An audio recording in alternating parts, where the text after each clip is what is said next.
collection at the Fashion Institute of Technology. This will be an interview with Geoffrey Beene. The date is March 9th, 1989. The interviewer is Mildred Finger.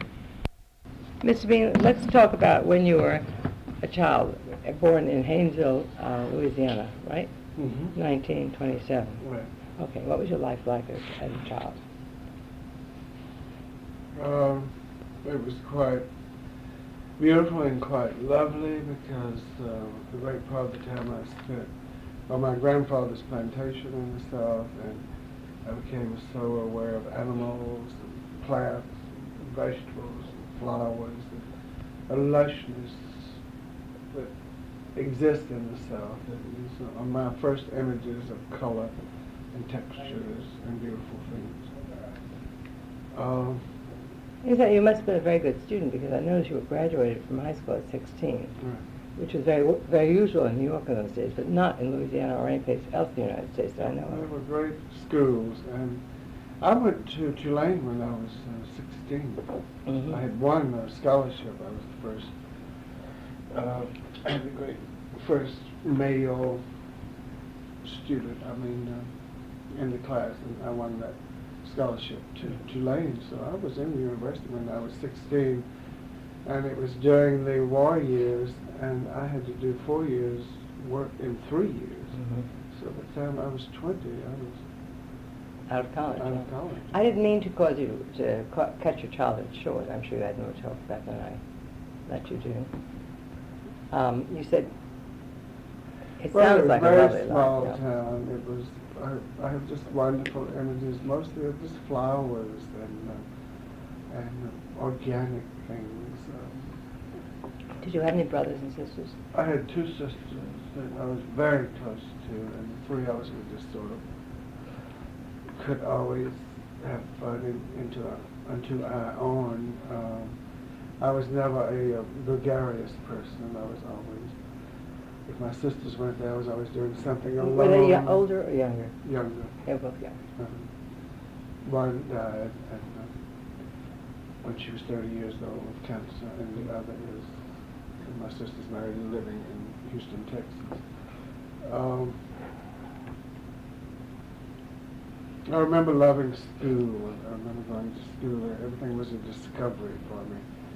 I remember my first art classes. And I was going to say, what were your favorite classes? Well, geography, travel, foreign countries, foreign cultures.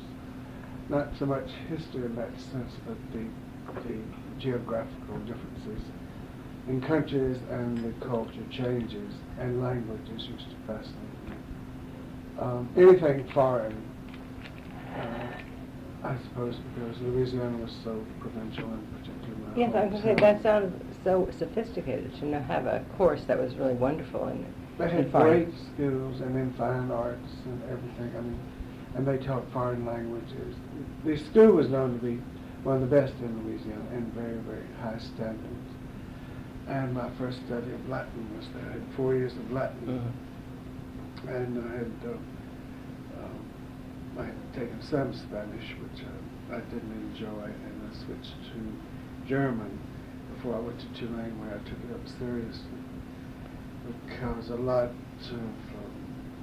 the German language interests me.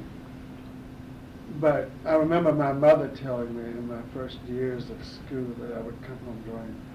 She remembers particularly women's shoes as opposed to dresses. And I was always fascinated by women's shoes and foot and its delicacy and lines across it, and I still am.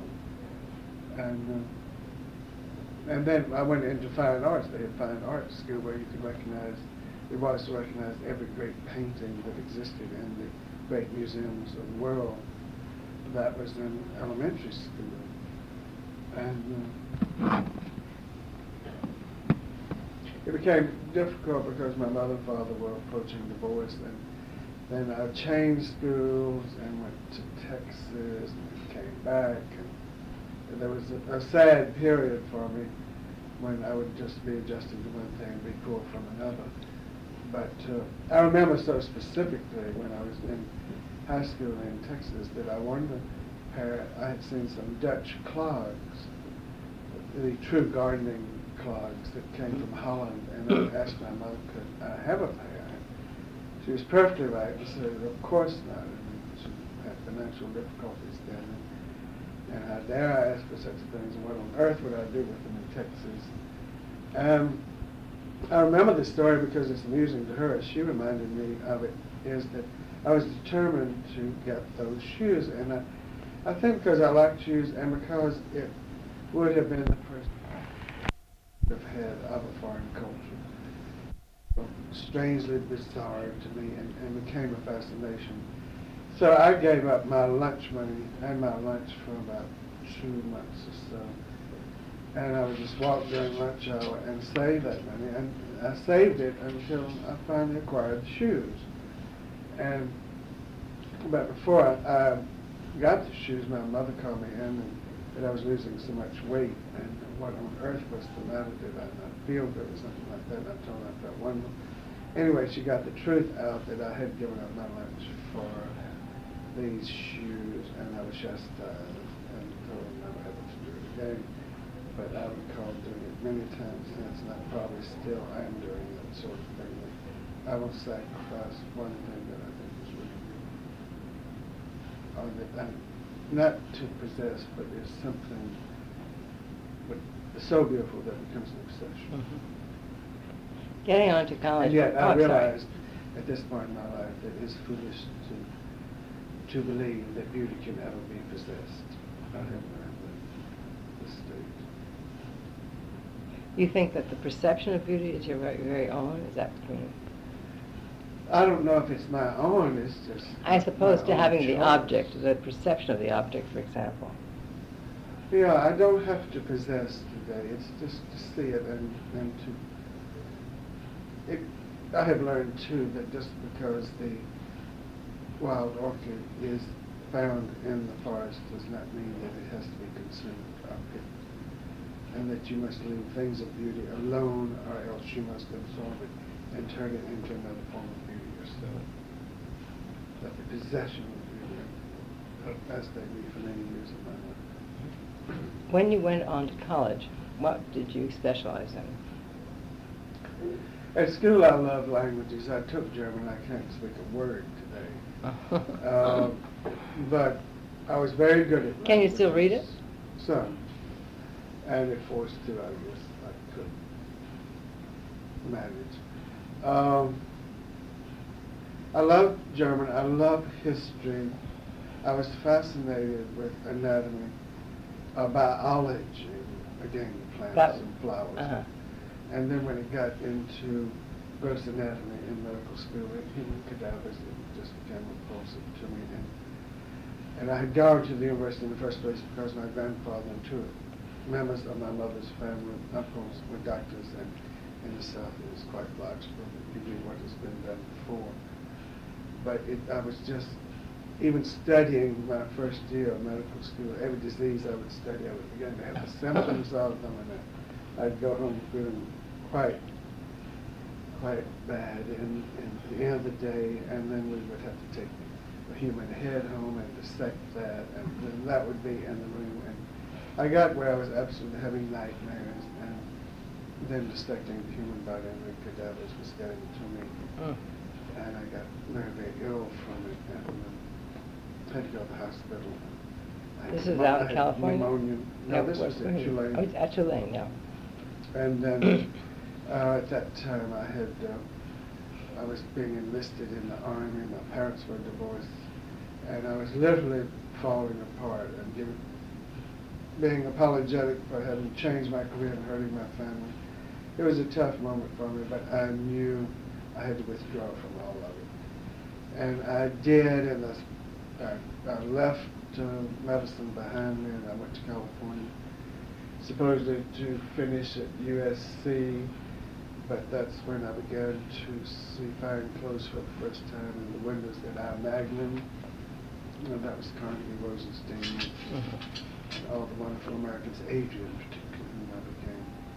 That was a magnificent obsession.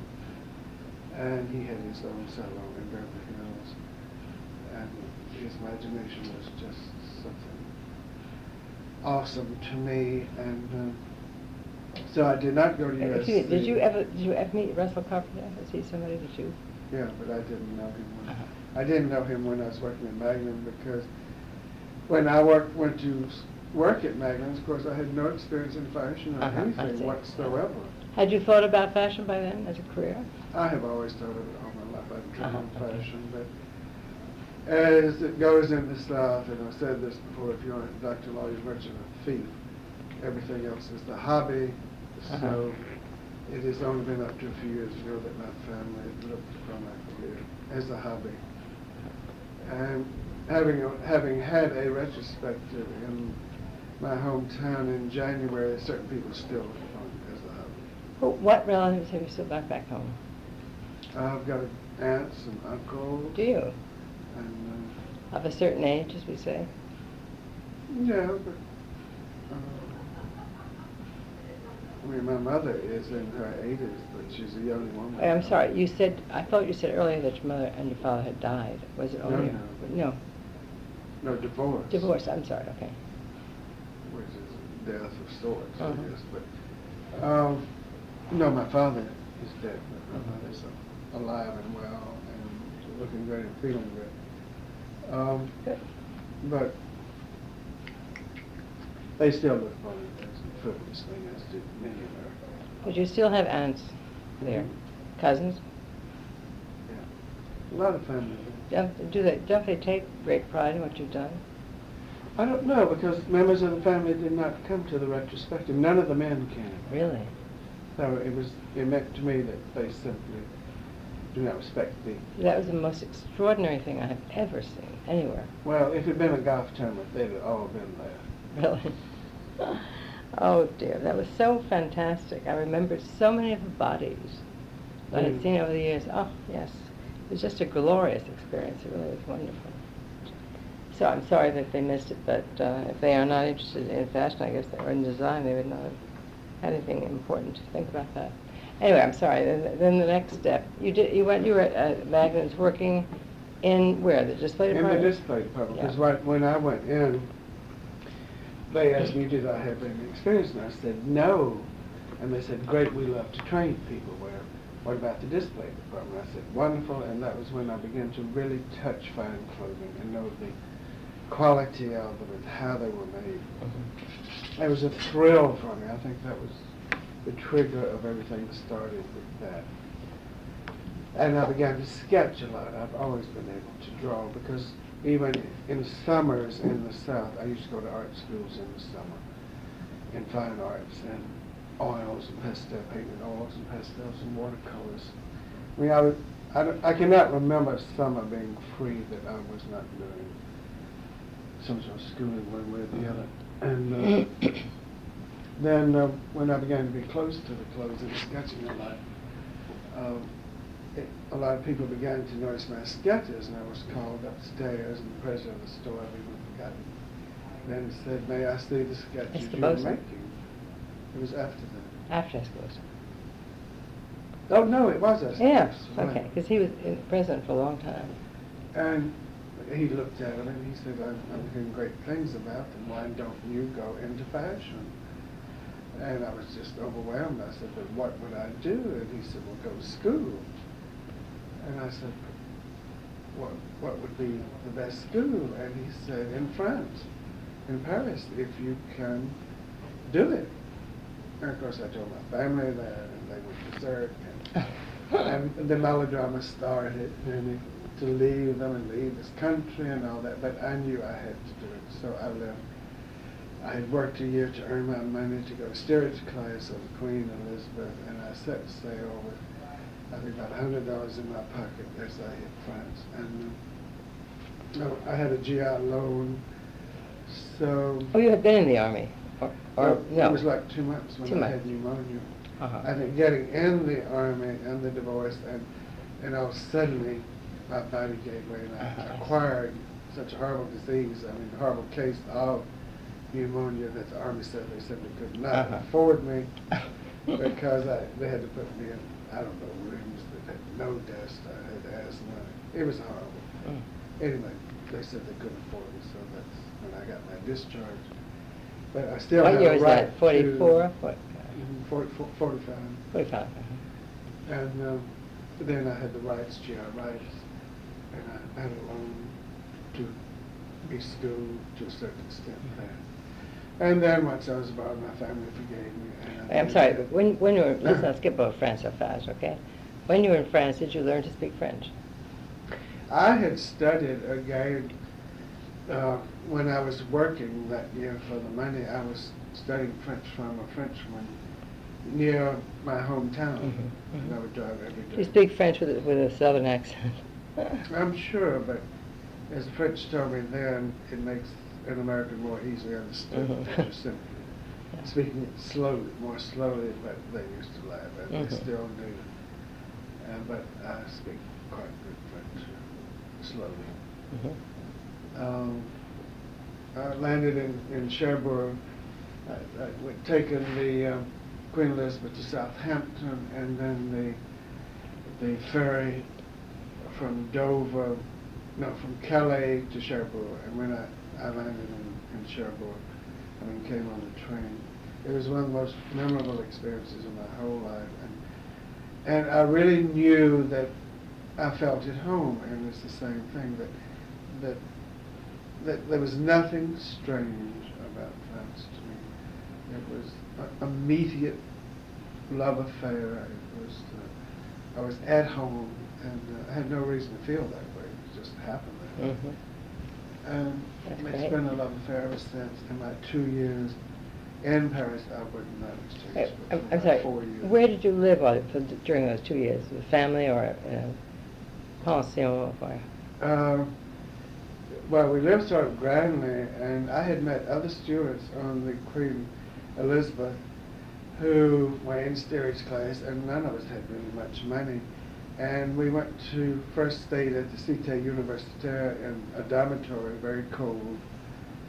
And then we went to the American Embassy, a home away from home, and we began to look at notices of places for rent. And there were 4 of us, and there was a villa in the Saint-Germain-en-Laye. That was where the General von Rundstedt had stayed when I'm sorry, how do you spell von Rundstedt? I don't remember. He was one of Hitler's generals. Yeah. V-O-N-R-U-N-G-S-T-A-D. I think. Yeah, that's right. And the entire villa was 12 rooms and beautiful gardens, which they had built what do you call those, underneath concrete protection things during the war. Was all for rent for $125 a month. It was exquisite. So between 4 of us, we paid what, $30 each, which was a lot then. We didn't have sure. it. Yes. And we commuted to school for Because about Saint-Germain-en-Laye is 17 miles right, from Paris. It's not far from Molyneux. And then the winter became so severe that we couldn't take the snow, and there was very little heating in the house, so we all sort of split up, and I took a maid's room on Rue de Rivoli. I always had grand addresses in Paris, maids' rooms. And I didn't care. I just was staggered by the architecture of Paris, and it didn't matter. But I do remember nights that we would pull the carpet off the floor to keep warm, and that we would have no electricity, and we would have to bathe and shave and by candlelight. So I remember all those things, but I never remember the hardships of them. I tell students this, that it was such a joy being there and doing what I wished to do, that the other things were just secondary. And then I continued French at Berlitz. I'm sorry, did you go to the Champs Syndical school? Is that going to I went to Berlitz 2 hours a day. I started at the Champs Syndical and stayed about a month.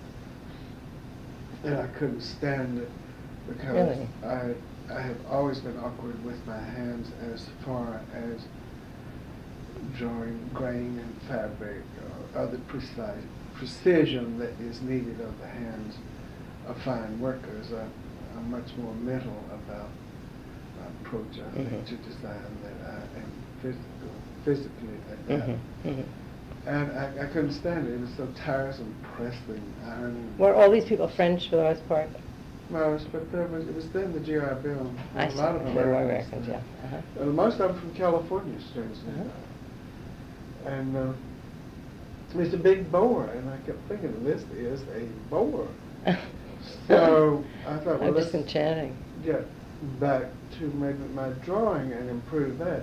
So I switched schools to the Academy Julien, which is a fine school where Lautrec, a lot of famous painters have gone. And I took up life drawing, anatomical drawing, and clothing and drapery and all that sort of thing, which was just the most wonderful, I don't know, lesson for me. And again, after that's the recording part, the body itself, nude and then with clothing. And I think it gave me a great sense of proportion of what the body is really like. And I advise students today, the very first thing is to take life drawing and know that a woman is round and that a man's body is mostly angular. It's just necessary what you're putting clothes onto. And then I tried to get a job with Dior and Jacques Fad, and I think it was Lelon at the time, and none of them wanted me because they would all say, you're an American, you will learn our métier, and then return to America. Still. So I finally went to Molyneux, and there was a tailor there who said I could work for him at night. So when I would finish school, I would work there, say, from 5 to 9 o'clock in the evening. It was just wonderful. And the only reason I was able to work there, I said to them, well, what if I worked for nothing? And I did, and I was never paid for anything, but it was still one of the most gratifying experiences and Well, now, sources of he was knowledge. a tailor, right, this person? So it's What, custom he was a made. yes, but I mean, what part of it did he do? Did he Well, make jackets or? He didn't design it at all. It was the technical part. I know you weren't working for Molyneux directly. You were working for somebody who worked for him, Tailor. right? A tailor, and that's what I'm interested to know. Did he teach you about tailoring? Yes, and fitting. He would I permit see. me to go into the fittings. It was pure couture work, and the measurement of people and how it's transferred to the table, and then the fittings of everything, and the inner workings. Never ever planned to do, but would have the appreciation of. Right. And it was just wonderful stuff. I don't know. I was going like 2 schools a day and then working at night. Well, it was such fun. So after you were through with that assignment, how long did that last? 2 years. Well, that's a long time. And then my grandfather died, or else I would probably be in France today.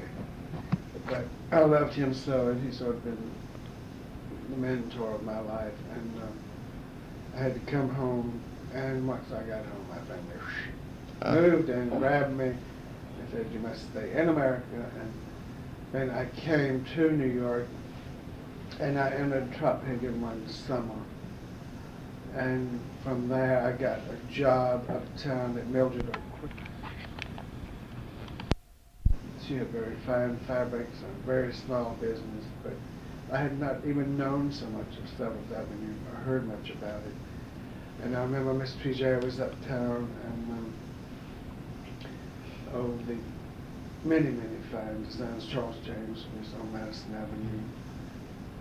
And so, having just come from Paris and working with very high-priced couture, I just tried to find it here, and I worked for Mr. O'Quinn, and it was a small business, and you couldn't even drape with her fabrics because they were so precious, and so I used to pick scraps up in the evening and put them on a figure after she had left, and in the morning would have in scraps what I thought was good design, and she would say, but who did this? Who did this? And I'd say, I did. There was no one else, I guess, would have. Anyway, she liked them very much, and I was encouraged, and I put certain things in work, and they were in magazines.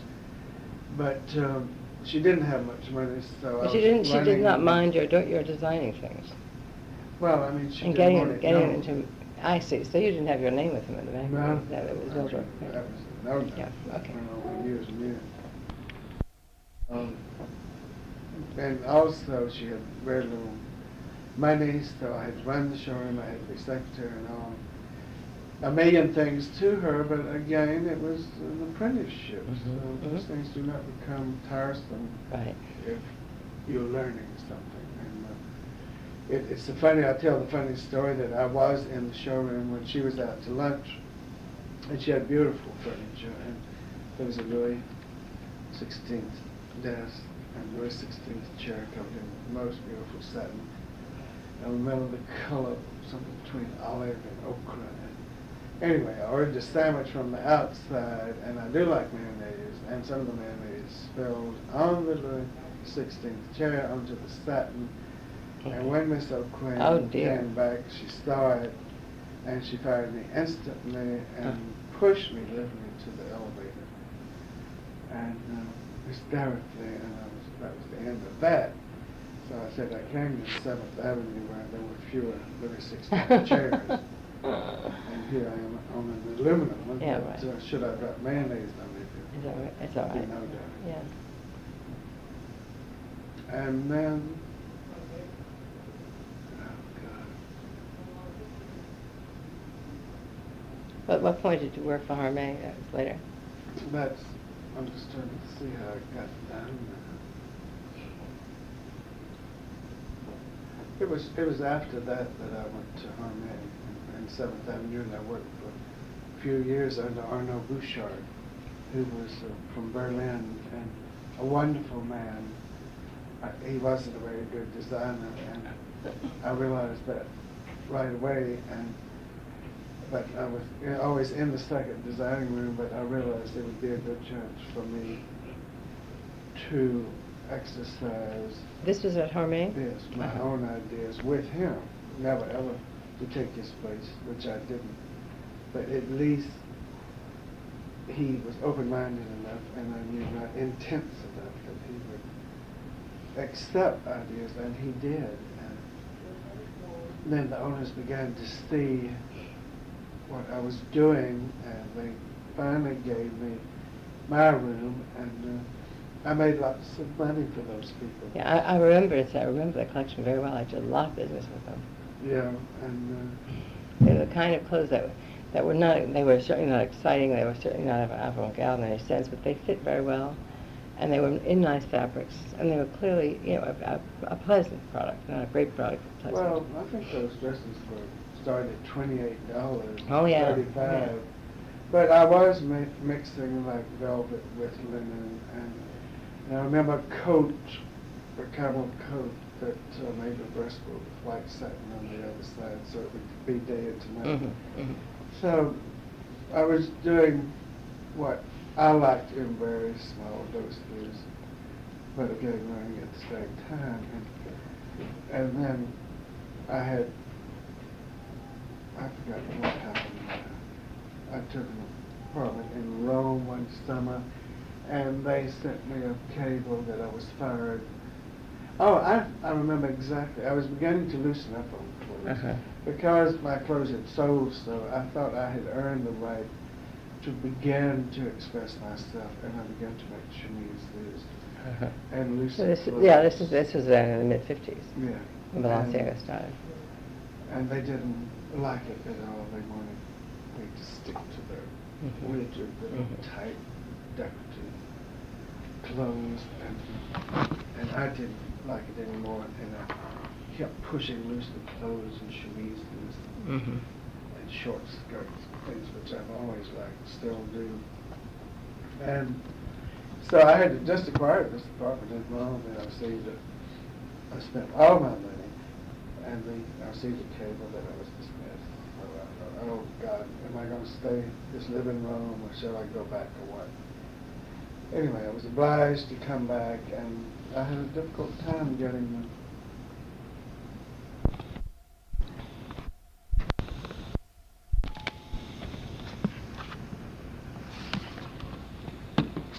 It's almost... The almost not quite. Well, I'll get up to Teal Traina. Yeah. Okay. And I came back and I tried for jobs and had 2 or 3 offered on. I don't even remember the names of the houses. And I would always be doing something that's too expensive or unaffordable, or what other manufacturers wanted and never what I wanted. And it became tiresome, and I was not working out and just really fighting it.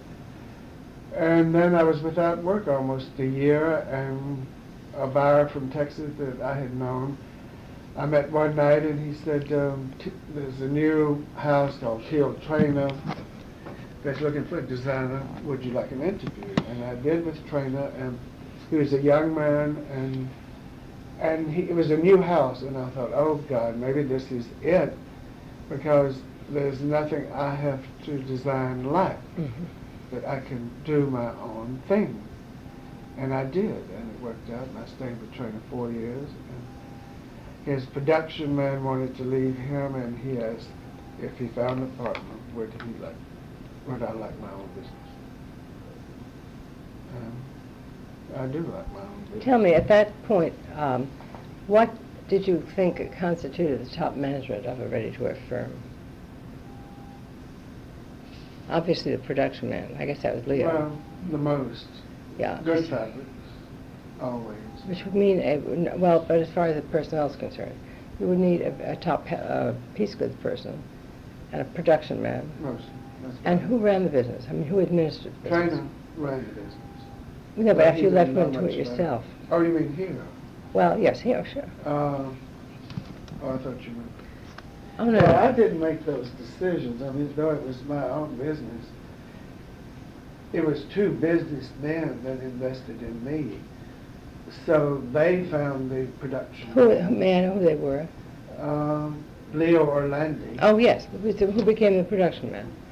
And Peace Goods was Dave Luttinger, who's still with me. But Ben Shaw was with Leo Orlandi. And Ben was your financial backer. Well, they were the financial backer. But between them and a loan of the bank, they scraped together $125,000, and my business started on that amount. Nowadays, it would take how much? $1 million, or safely $2 million. Damn glad I went in when I did. Yeah. Although to raise that much money in 1963 must have been as tough as it is in 1989 to raise 10 times the amount. Yeah. Relative. Sure. So there you were, starting a business in January of 1963. In the same showroom? I don't remember the floor you were on. No. You went up, that's what I thought, okay. Traina was in 530, and Yeah. I opened in 550. Right. The old Rudolph showroom, Right. which was next to Sure. Larry Elder. Oh, sure, right. No, Larry was in 530. I mean 530. I Yeah. left 550 Traina, went to 530. Right, right. Right, and that was on the 12th floor, yes. In 1989, there is one thing I have learned, is that a designer cannot be all things to all people. That it should be decided as quickly as possible whether you desire to appeal to the masses or fewer people, where you simply express your métier the best. It's the two are almost impossible. You have 2 different audiences, you have 2 different taste levels, but to experience one's work, and particularly as a designer, you can compromise so much, and then if you feel it very strongly, you must give up the compromise and go totally to whatever you have selected. Now, what constitutes top management at this point, as far as you're concerned, in what kind of a business? It's exactly the same thing. The management is always the same. The goals are what are the differences. Do you want lots and lots of money without any creative reward, or do you want the reward of your designs for less monies but greater appreciation of. Mhm. And it'd be, and at this point when I'm in very expensive clothes, your audience is naturally limited. But it's just so fulfilling to be able to do what you wish to do. I would never be happy if I was, when I started, Hermé was $28 dresses with a precise bust and waistline and skirt. It's, at the moment, form and substance of fabrics and color, whatever it is my own decision. So I have worked for the freedom to design as I feel. And without worrying about what the stores individually are I going to worry say. about it. I don't worry about the stores. I worry about something being beautiful. I worry about it being wearable. There's one thing in my whole career, and before the retrospective, I had an interview by a very well-known journalist, and she sat down and said to me, and it was when Lacroix was coming out with sort of ridiculously wonderful things that were not wearable, that she said to me, but your clothes have always been wearable. And I said, of course, and if clothes are not wearable, then they must have another name. I have never thought of any design that could not go on the human body and maybe be attractive. I mean, that's the premise of my design, is its wearability. That's what makes the clothes modern and I think endure.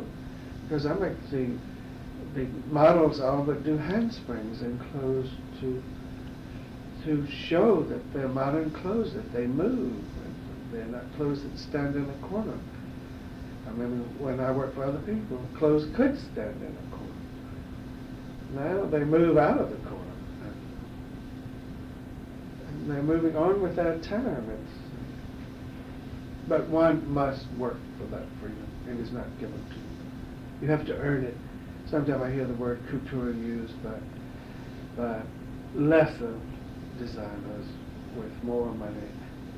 And I remember my first impression, and I still have it, that the word couture is a term that has to be earned, not delegated, or chosen at random. It's something very, very special, which requires great knowledge and indeed a creative. Well, do you just couture imply that it must be made to order, the fittings? No, not necessarily. I mean, literally, I think, from the French, to sew. Mm-hmm. I think couture is the word to sew. It does not mean to order, which is sur mesure. Mm-hmm. But it's on the same scale and the costly scale of it being like couture clothes because they're made so beautifully and precisely. That couture is an endeavor of perfection that there is very little margin for error. Mm-hmm. And that comes through knowledge and creativity because women who pay that amount for clothing know exactly what they're paying for. So the precision of it is there. Would you go through the whole time frame of putting together of a collection? When do you start? Let's say the fall of 1989, which is going to be presented very soon. When would you have started to develop your ideas? The week that a collection is shown, the spring collection was shown, was the week I started the fall collection. And how did you go? How did you go about Because it? you must, in order for me to get the fabrics that I want, I must have lead time because the factories in Europe make special things for me, my own colors, my own textures, my own ideas. And particularly in Lyon, the French people are coming to me. It's the first time I've designed my own laces. And you have to have that much lead time in order to have your fabrics. And the fabrics are my collection. They absolutely dictate. Whatever they are is what the collection is going to be. they're rigid, then you've got architecture. Of course, part of your selection of the laces helps to determine whether they're going to be rigid or fluid. I mean, it's how you feel about the fabrics at any given time, and that makes you select them that particular year and not some other year, right? Yeah, but as I told lace people the other day when they came in for my new laces, they said, oh, from Europe, we're beginning to have orders for stiffer laces. Well, I dismissed Europe a decade or 2 decades ago from my life, and I do my own thing. And You don't go to Europe anymore for fabric? sorry? You don't go to Europe anymore for fabric? Oh, yes, but I mean Paris and the influence of the couture of what clothes are in Europe. No, you said you dismissed Europe. Well, I mean in the sense of inspiration, Uh-huh. such as the collections and adapting, or what are they doing should be done here. I Yeah, couldn't right. care less. I think Europe has the least comprehension of modern clothes probably of any continent in the world. But no, the fabrics, and they were saying to me, oh, in Europe they want stiffer laces. But I have learned that it doesn't matter, and you can have fabrics, but what really makes them wonderful is often mixing the soft with the hard. Mm-hmm. So as I replied to them, you must have both. Why should laces be stiff one season or soft another? It's ridiculous. It means something out and in is about them. So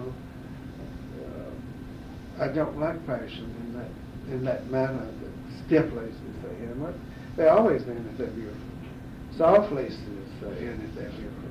They're always there. How'd you feel about colors for this coming season? I make my own colors, and it's when I do look to Europe, and I must look to other people and fabrics to sometimes know what not to do, even or to judge my own work, is that I usually have a palette of color that's all my own. When you get inexpensive clothes, you can do that. That is a great advantage, because all the fabric people are pushing brown or something, then honey or orange. And I can do it when they work with me with small yardage. So you've got the ideal situation, because designers here have always complained terribly that they could not use European fabric because they could not get small quantities. Well, they work with me now. I think I have earned that credibility, I think, with a lot of the Yeah. factories. I go right into them, and they can listen to me, and I do my own prints. The collection starts. Someone said, how do you get your ideas for a collection? Well, you have it.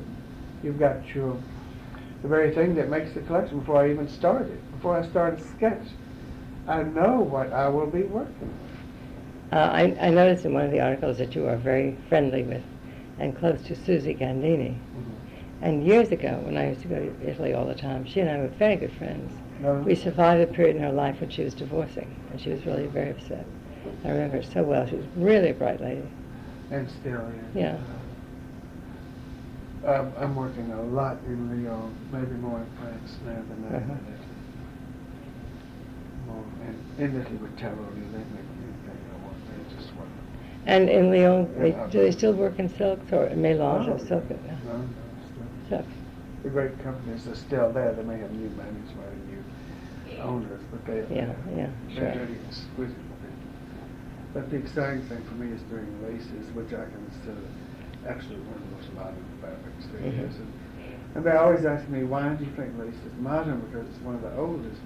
Well, it's probably one of the oldest because it works. You don't have to press it generally. Yeah. It folds up. It has all the qualities of modern jersey or whatever it is, just because it's fragile or whatever. It doesn't keep it from being Just think of modern. Balenciaga's brown lace dresses all those years. Yeah. Extraordinary. Anyway, so you start with the fabrics, and then having selected your fabrics, while you wait for your samples to arrive, you start to think about the collection, right? Mhm. In what terms? When I start collecting, it's mostly shape, cut, form, proportion. It's a funny experience this season at this point, 6 weeks from the collection opening. In November, after the last collection, I went to Turkey, which I'd never been to in my life. And I went expecting to see Alabama and the 40 Seas and all the magical part of Turkey, I guess, that I'd seen on film or even as a child, perceived myself in my own manner, and I went there and I was very disillusioned with it. And it makes me realize, too, there's better that perceptions be left alone about certain things. But I felt that there was a time for certain ornamentation that was exotic, not Turkish, but exotic, the colors of Turkey, which is not unlike that of India, sort of glaring things. And then I went, and I was just totally turned off. Then I began to think, what I really like is, if I think of ornamentation, or when the Moorish culture was at its highest, and the Alhambra, and the graphics of that. And that always appeals to me, anything black and white, and graphics anyway. And then I came back and I thought that, and then you get sort of thinking about things, and you finally get to a point that I don't really want any of that. That's not really what I'm thinking, and I'm not sure it's so modern. So then the sifting and the analysis starts over again. It's constantly going on and on, and it's ending up very modern. And I can only say at this point it's like a new way of layering things. That two things are cut alike, but their lengths are totally diverse. In fact, Geoffrey, have you ever read a book called The Towers of Trebizond? No. One of the most extraordinary books about Turkey that I've ever read. Yeah, and I think that the philosophy within it might very well be of interest to you. If I can ever find it, I will get you a copy. Oh, It's a wonderful book. Anyway, sorry, so you were talking about layering. That presents an interesting idea. But there's two things. I had done some layering which was wonderful in the 70s, and which are quite well known. Some other line, a particular line on 7th Avenue I wrote about at this moment,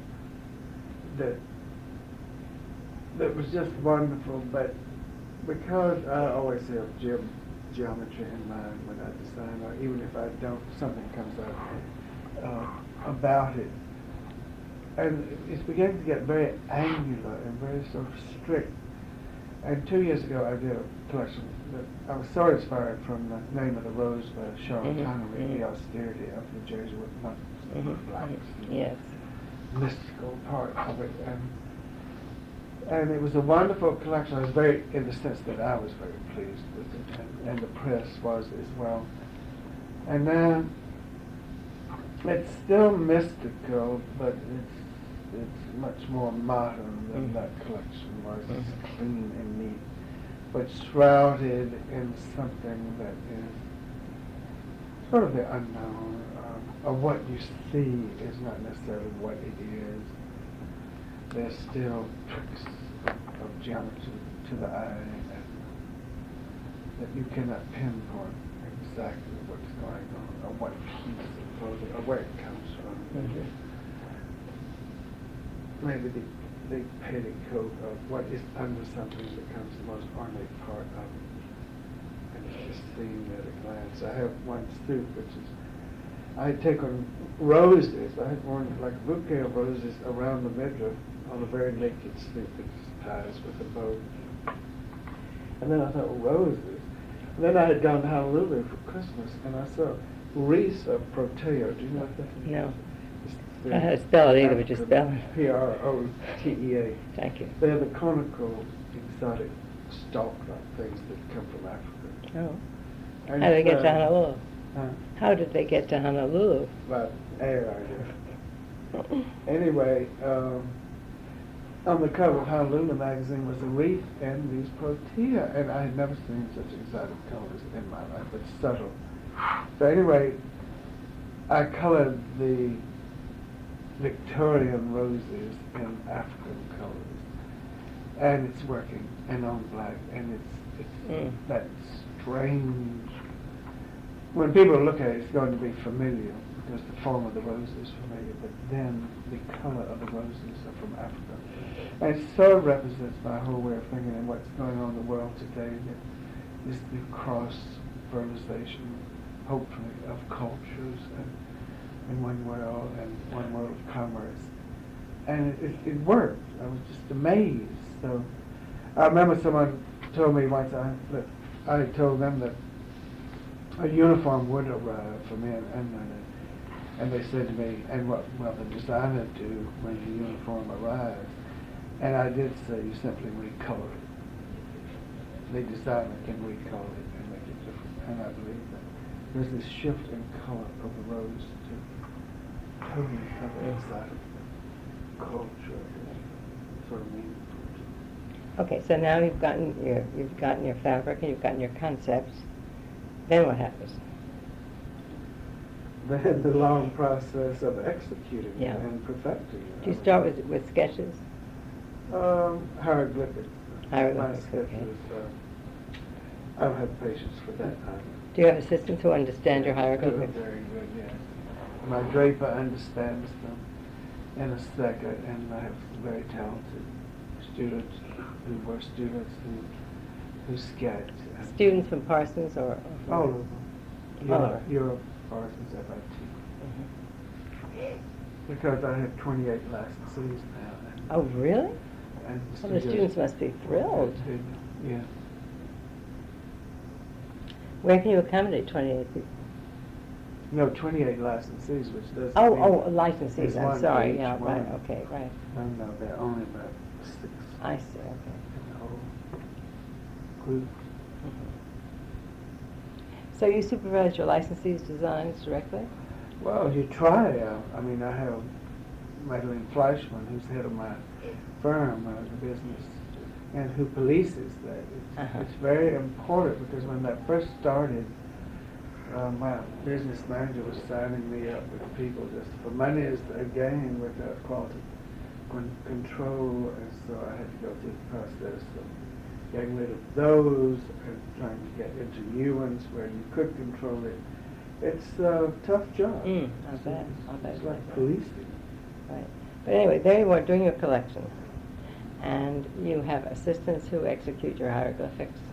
And then you begin, at what point do you begin to work with a model? Oh, the first day. First day. Fabrics You are don't thrown drape, do you drape on the model? Very often. Oh, yeah? Some of my best clothes have happened. That I like the best.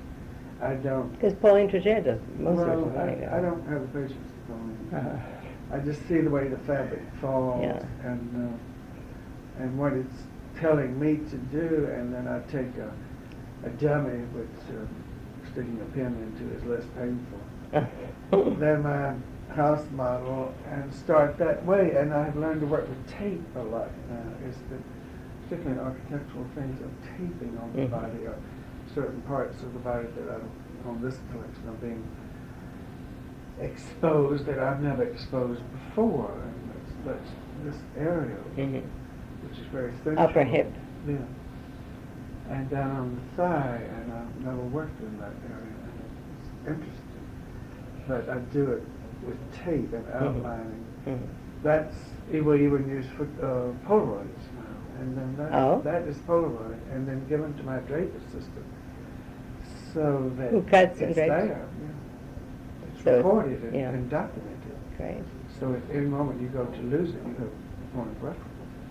And so there you are, cutting and draping, or that means there is somebody cutting and draping. And then when it's close to being finished, you have your first fitting, is that? No, when it's very crude.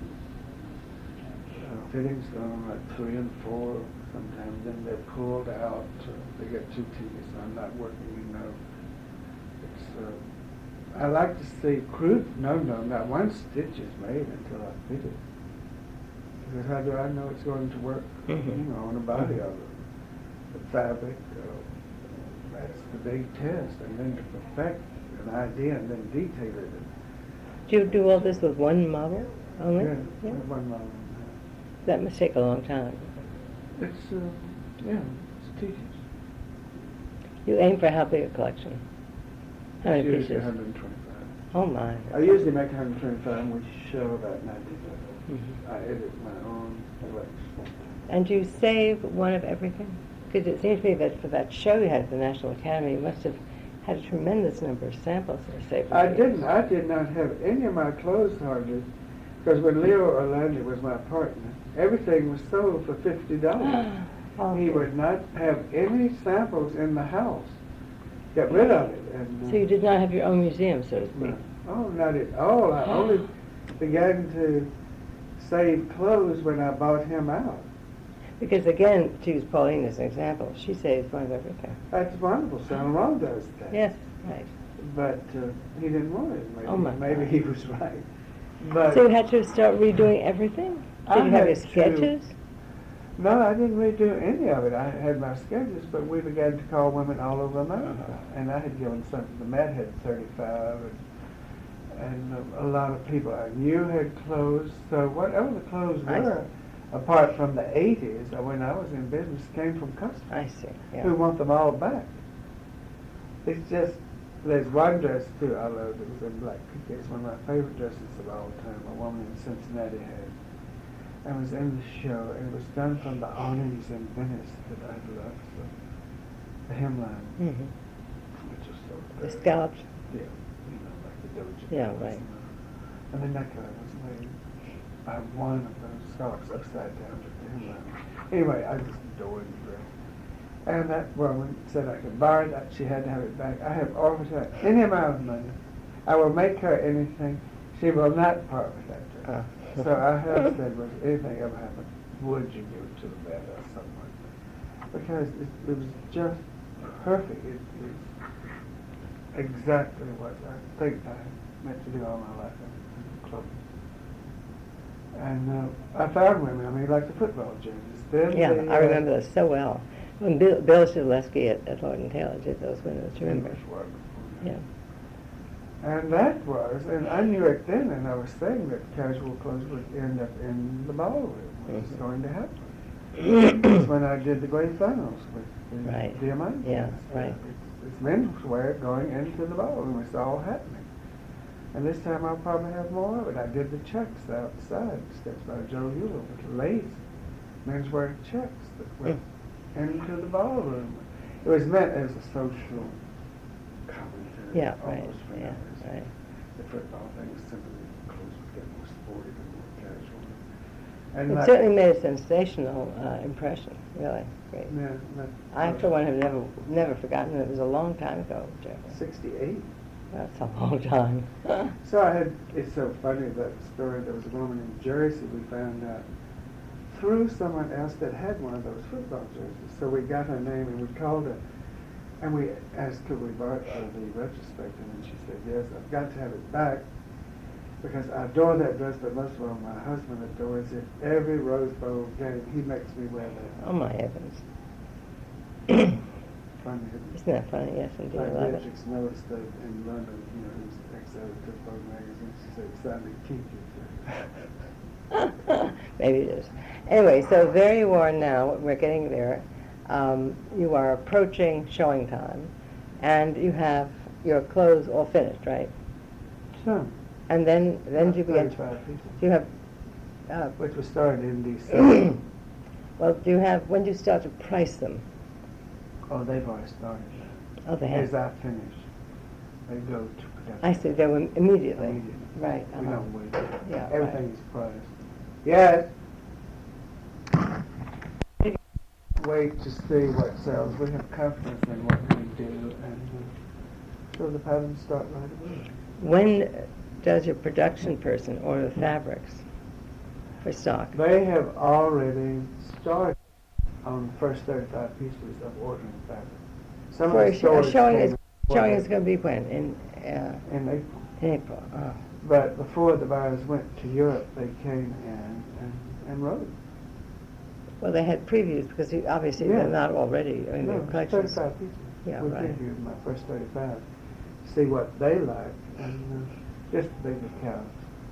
And so it's already going into production. So that you will be, by the time you open, you probably will have the bulk of your things priced. I mean, you have to have the bulk of Oh, them we have priced. to. Sure, because the showings take place and you have your writing.